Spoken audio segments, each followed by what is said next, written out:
જો હવે છેલ્લો જે આપણો ટોપિક હતો ને તે અવયવ સૂત્ર હતો. હવે જે એક ટોપિક લઉં છું તે ગુણિત ઉપગુણિત સંખ્યા માટેના સૂત્ર. પાછલા તમે વર્ષોમાં અને જેઈની ચોપડીઓ કરો તો કોઈ ચેપ્ટર જ અલગ છે ને એકદમ આનાએ 2 ચેપ્ટર બનાવેલા છે. તમારી એનસીઆરટીની બુકમાં બધું ઘણું ભેગું કરી દીધું. આપણે આને શાંતિથી જ જઈશું. તમારી જે એનસીઆરટીની બુક છે એમાં બધું ઘણું ભેગું થઈ ગયું છે અને એમાં એમ કહો કે તમે આરડી શર્મા કે જેવી કોઈ જેઈની બુક લેશો તો આ ચેપ્ટર આ ટોપિકના પણ એને 2 ચેપ્ટર બનાવીને આપ્યા છે. અને આપણે થોડું તો ડિટેલમાં જવું જરૂરી જ છે, બરાબર. એટલે આપણે ધીરે ધીરે આના ઉપર જઈ રહ્યા છે ગુણિત ઉપગુણિત સંખ્યા માટેના સૂત્ર. પણ આમાં એવું છે કે સૂત્ર વિદ્યાર્થીને મોડે નહીં થતા. જો સૂત્ર મોડે ના થાય ને તકલીફ આવે એટલે આ બધા સૂત્ર શક્ય એટલા સૂત્રના મેં તમને ડેરિવેશન એટલે કઈ રીતે સૂત્ર બને છે તે અત્યારે સમજાવવાની મેં કોશિશ કરું છું. જો છોકરાઓ શરૂઆત થશે sin x + y ના સૂત્રથી. તો sin x + y નું સૂત્ર શું છે? તો કે sin x * cos y + cos x * sin y.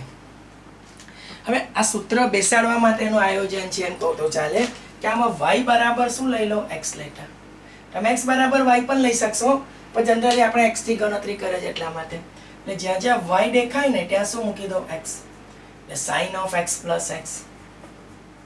This is sin x * cos x. Cos x * sin x. x + x શું થશે? 2x. This is sin x * cos x. હવે આ cos * sin અને sin * cos પણ બોલાય. sin x * cos x, sin * cos x.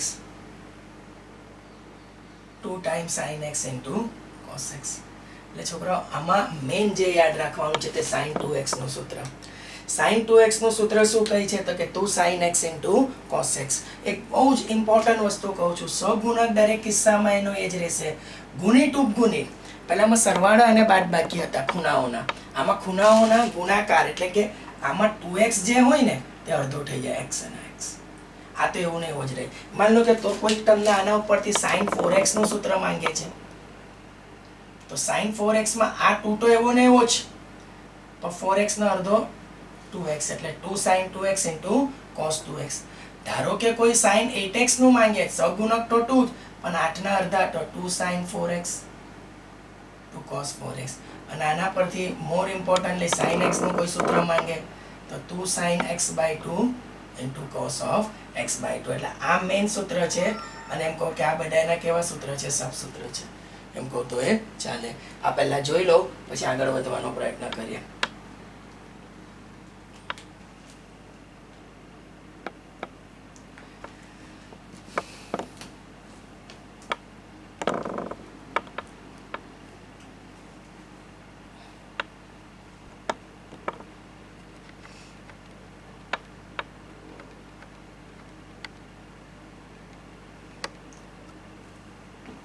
જો હવે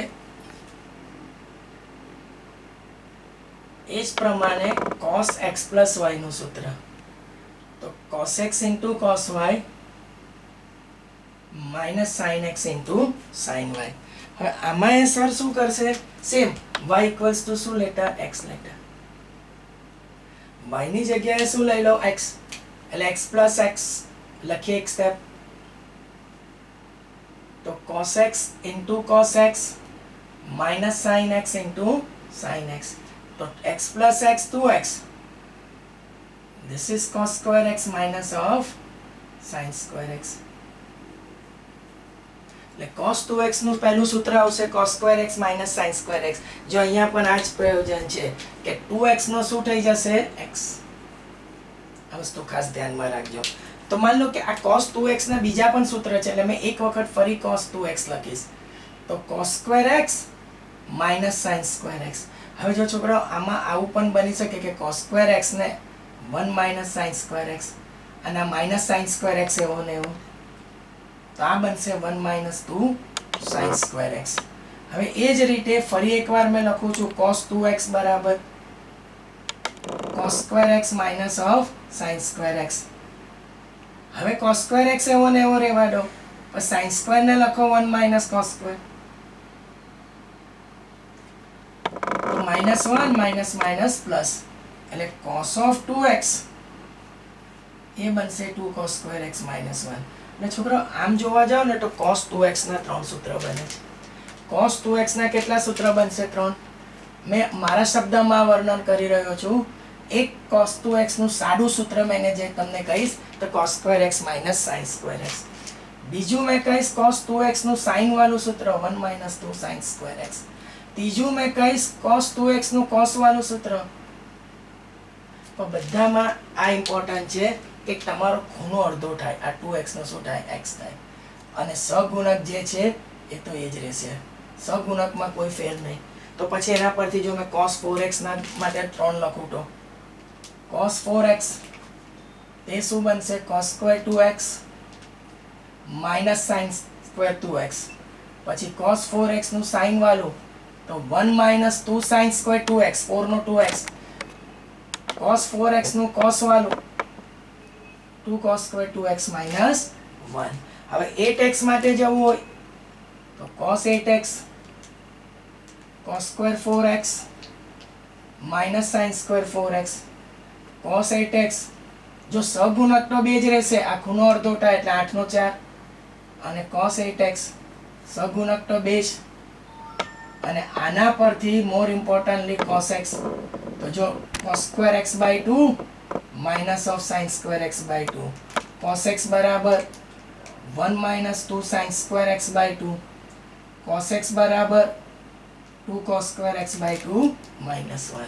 એટલે એમ કહેવાય કે અલગ અલગ સેટ ઓફ ફોર્મ્યુલા આ એક આ બધા ડેરિવેશન એ બતાવી દીધા છે તમને. આ 2 આ 3 અને આ 4. ચલો જોઈ લો બરાબર, પછી આગળ વધીએ છીએ.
જો હવે નેક્સ્ટ ટોપિક પર જઈશું.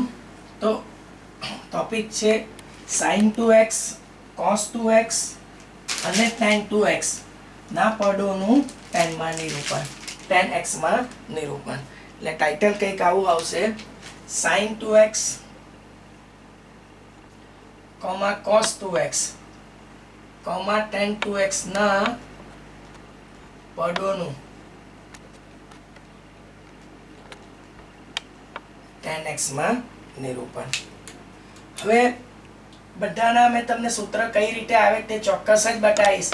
એટલે એના ભાગરૂપે sin 2x નું tan માં નિરૂપણ માટે મેં શરૂઆત કરી રહ્યો. હમણાં જ આ વિડીયોમાં જોયું કે sin 2x નું સૂત્ર શું છે? તો કે 2 sin x into cos x.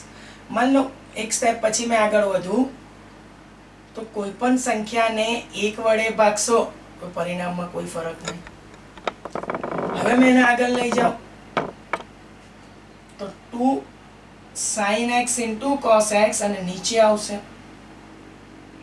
1 ની કિંમત cos square x plus sin square x.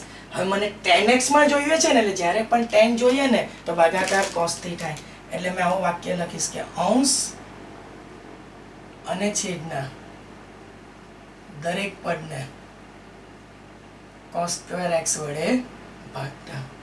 અંશ અને છેદના દરેક પદને cos square x વડે ભાગતા. એટલે જો હવે અહીંયા જે પરિણામ આવશે તે 2 sin x into cos x, એના નીચે ગોઠવી દો cos square x. આ cos square sin square દરેકના નીચે ગોઠવી દો cos square x. હવે બનશે sin of 2x. એક cos જશે એટલે sin upon cos શું આવશે? tan x. અને આ થશે 1 plus tan square x. એટલે બહુ જ ટૂંકી વાત કહીને સમજાવવાની ટ્રાય કરું તો sin 2x એનું tan માં નિરૂપણ તો 2 tan x upon 1 plus tan square x। जो છોકરાઓ અહીંયા પણ મોર ઇમ્પોર્ટન્ટલી આ જ સહગુણક પર ધ્યાન નહીં, એ તો બે જ રહેશે, પણ ખૂણો અડધો થાય છે, ખૂણો અડધો થઈ જાય છે, 2x નો શું થઈ જાય છે x, ને માની લો કે આમાંથી તમને sin 4x જોઈએ, તો 2 tan 2x upon 1 plus tan square 2x। sin 8x જોઈએ, જો ખૂણો અડધો, 8 નો અડધો 4 એટલે 2 tan 4x 1 plus tan સ્ક્વાयर 4x, અને આના અનુસંધાનમાં sin x નું જોઈએ તો 2 tan x by 2 upon 1 plus tan square x by 2 ખૂણો અડધો। હવે જો છોકરાઓ આનાથી જ આપણે થોડા આગળ વધીએ તો cosec 2x નું પણ tan માં નિરૂપણ જોઈએ, તો cos 2x નું tan માં નિરૂપણ માટે cos 2x નું સાદું સૂત્ર લખું છું, cos square x minus sin square x। હવે આવશે cos square minus sin square, ફરી પહેલા જેવો લોજિક છે, કાંઈ જ નહીં એટલે છેદમાં 1 મૂકી દો, 1 ની કિંમત શું છે cos square x plus sin square x। ફરી મારો આ જ આવશે વાત કે અંશ અને છેદના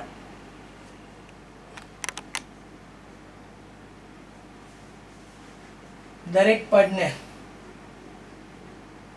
cos સ્ક્વેર x વડે ભાગતા, અંશ અને છેદના દરેક પદને cos સ્ક્વેર x વડે ભાગતા, એટલે જો આ cos સ્ક્વેર x એના નીચે ગોઠવો cos square x, sin square x એના નીચે ગોઠવો cos square x, cos square ના નીચે cos square, sin square x ના નીચે cos સ્ક્વેર x, એટલે હવે આ બનશે 1 minus tan square x upon 1 plus tan square x।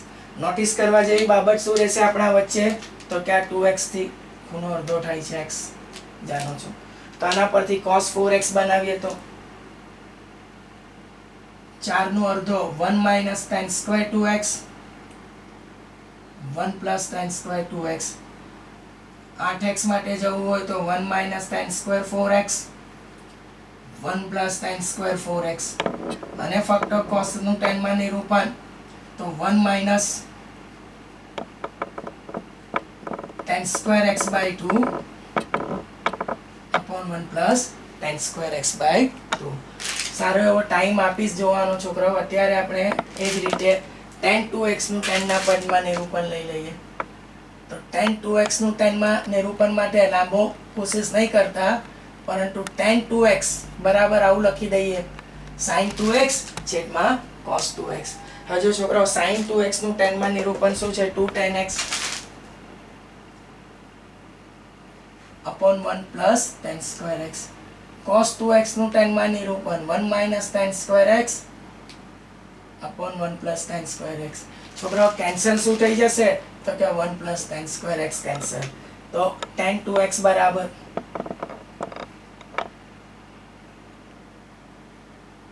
2 tan x upon 1 minus tan square x। जो ફરી નોટિસ કરવા જેવી બાબત શું છે, તો કે 2x થી ખૂણો કેટલો થાય છે અડધો આ જ, તો પછી મેં જાઉં tan 4x માટે, તો 2 tan 2x 1 minus tan square of 2x, tan 8x માટે જઈશ તો 2 tan 4x upon 1 minus tan square of 4x, અને ફાઇનલી tan x માટે જઈશ તો 2 tan x by 2 અડધો થાય ખૂણો 1 minus tan square x by 2। તમને છે ને છોકરાઓ જોવા માટે પૂરતો સમય આપું જ, પણ અમને આ જગ્યા થોડી બાકી છે, તો મેં આ 3x ના ત્રણ સૂત્ર એને એના ડેરિવેશન તો છે પણ એની જરૂર નથી, આ ત્રણ સૂત્ર મેં યાદ જ રખાવીશ તમને। cos 3x નું સૂત્ર આવું યાદ રાખજો, 4 cos cube x minus 3 cos x, sin 3x નું સૂત્ર આ યાદ રાખજો, 3 sin x minus 4 sin cube x, tan 3x નું સૂત્ર યાદ રાખજો, 3 tan x minus tan cube x upon 1 minus 3 tan square x। આ સૂત્રના ડેરિવેશન છે પણ હમણાં જ્યાં જરૂર જણાય ત્યાં સર આપે છે, એટલે આટલા જે છે તે તો મતલબ cos sin અને tan ના 10 માં નિરૂપણ આ 3x ના સૂત્ર છે, બરાબર ધ્યાનથી જોઈ લો. કેટલી મિનિટનો વિડીયો બનેલો છે બંને? હા, 15 છે. ચાલો.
શું કરીએ? કેટલી મિનિટ થઈ? 100.